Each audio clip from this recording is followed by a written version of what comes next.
Welcome back to Big Mouth and fancy seeing you here. And welcome to my shot by shot of the Avengers Endgame trailer. So there you have it. That's Iron Man's broken helmet. So if we move it on, you see him reaching for his helmet in his most desperate hour as he's about to send the final message to Pepper Potts. And I think I'm not overly excited by this trailer. I don't think it gave us too much but the problem is with this, we can't get too much because of the people that they killed in the previous movie. And this is a great shot. This is a great exterior shot of seeing him on his own on this vessel. I don't know if he's on his own in the entire vessel, but at this moment, he's on his own. And this is just, he thinks he's done for, and he's just going to give his final message to Pepper.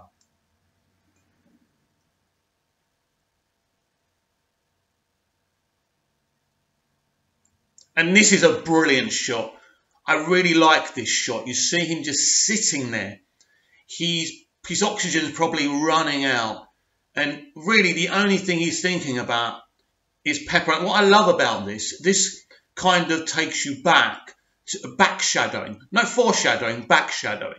Because to this character, Tony Stark, has probably had the biggest fleshing out of any character in this universe. And it's really been great to see him kind of see his mythology from arrogant, rich playboy to someone who's in love, who's responsible, who cares about others.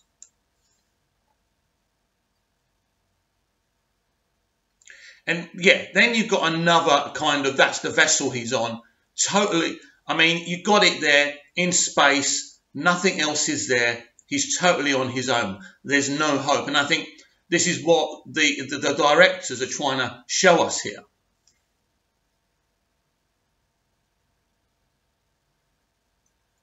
So he's totally on his own, and I think that's brilliant.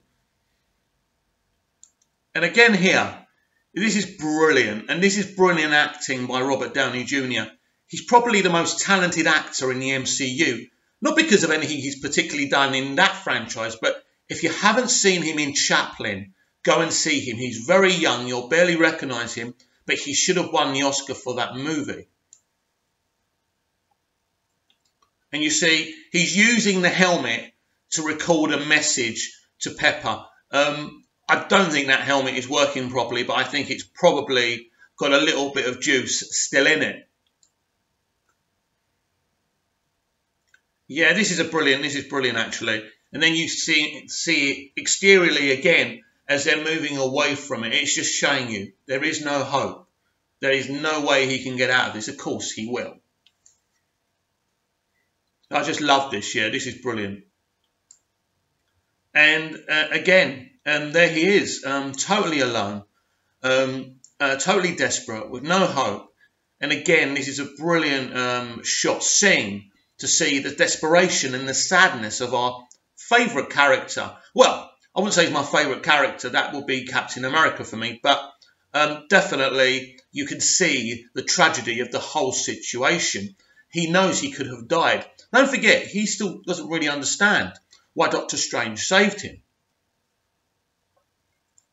And this is another, now he's kind of leaning towards the helmet. And again, very desperate, very sad. He's not cocky like he normally is. He thinks he's done for. It really is brilliant. I must admit, when I saw this, I really liked it. And he's kind of got his hands on it now. And really, that's the only connection he's got to anyone now, is that helmet. And don't forget, if you look at the nuance of this, that is so close to him normally on his head. And he's got it there, and his only connection now to communicating a final message to Pepper.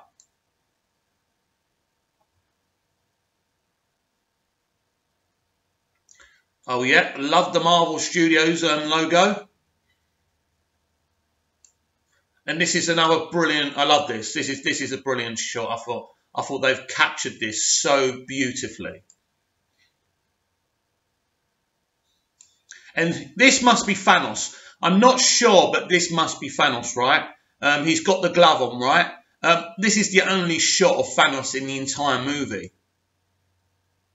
And he's in the sunlight. And I think this is an exterior of the Marvel headquarters, is it?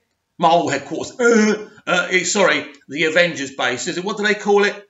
I'm sure you guys know. But yeah, a great exterior shot here. Now this is a beautiful scene because he's actually crying here. He hasn't got the beard now. He looks beautiful, doesn't he, in this scene? You all know the respect I have for Chris Evans. Such a wonderful actor. What he's done with this role is absolutely beautiful. He's my hero in the MCU universe for sure. And this beautiful moment where he's sitting there on his own and he's crying because this guy just cares about people. This is a guy who puts everyone first. And one of the things why I've fallen in love with his performance is his relationship with Bucky and how the motivations with those two characters have swapped around. Where Bucky was the one, the soldier, women were falling over to be with, and then kind of he needed to be Bucky's hero afterwards. So just a great character, great actor.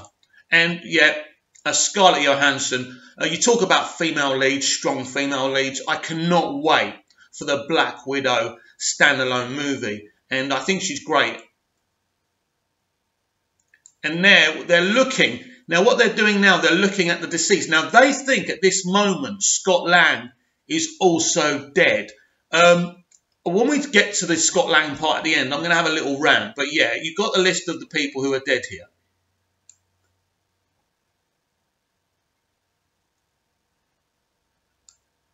And there you go. That's 4, isn't it? Yeah, you got a shot of 4 there. Again, looking like there's no hope. And there's Nebula. That's Nebula here. I love Karen Gillan. By the way, I may review her brand new movie she's written, directed and starred in. It's getting a lot of kudos, but she's done so well from Doctor Who to get where she is today. And there she's holding somebody's hand. I'm not sure whose it is. But yeah, she's gone on this beautiful journey where she was this kind of villain, but now she's slowly becoming a hero.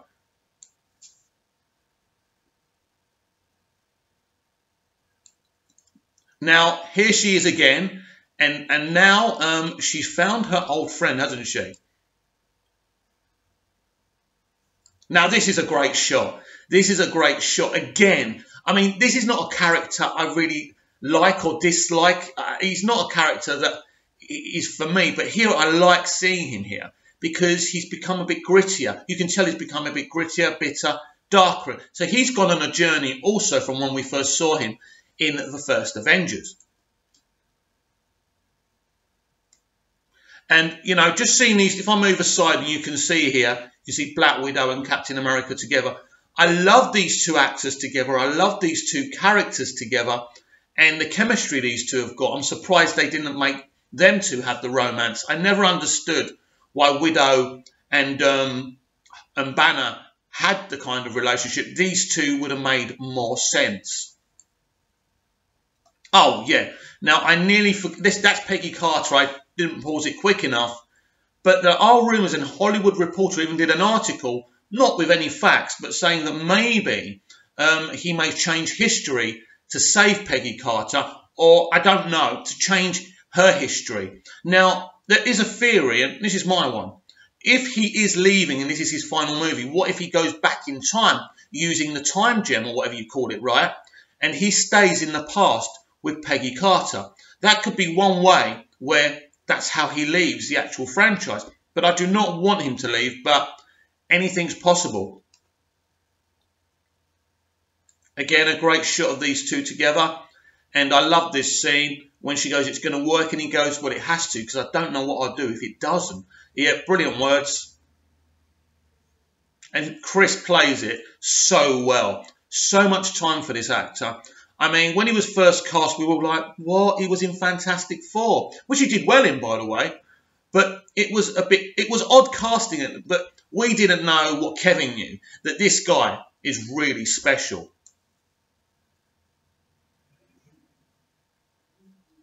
And there you go. the big reveal of the Avengers 4 title, Endgame. A very dramatic, dark title. Very interesting. Now, it's this scene coming up that I'm going to rant about. Right, now here is Scott Lang. And as you can see, Captain America is surprised to see him because they thought he died in the snap. So he's just saying to Black Widow, is that live footage? She goes, yeah, that's the front door. Now, this is annoying because we saw at the end of Ant-Man and the Wasp that he's stuck in that no place, isn't he? So, again, this is my complaint about Spider-Man Homecoming. Why promote a movie when you've killed off a character? At least wait for that movie to finish. But, again, they've kind of spoilt it, haven't they? We know he's going to survive, but still, give us a bit of mystique. So, I was a bit disappointed, but great to see him. This brought some levity within the trailer. So, it's really great to see him, even though I don't think we should have saw him. So there you go. That's my shot by shot of Avengers 4 Endgame. As I say, the trailer really doesn't reveal too much. But I think what we saw from the Iron Man bits, Captain America crying, we saw Barton, how he's changed. He looks a bit more grittier and more interesting. And I think that's the thing with Barton. He's never particularly interested me. But maybe with the way he's looking in this trailer, because we didn't get him in the other film, and that was just strange for me. Maybe they have so many characters, but that was the whole plug, wasn't it? That everyone from the MCU universe is going to be in this film. So that was disappointing. But anyway, he's there now, and he looks like he's gone through a great character journey. So what do you think? Are you excited for Avengers Endgame? Do you think it's going to be a great movie? They've told us it's going to be nothing like what we think it's going to be. So very, very interesting. Of course, I'm excited. I can't wait to see it. Like the video, share the channel, comment down below. Tell me what you're most excited about Avengers Endgame.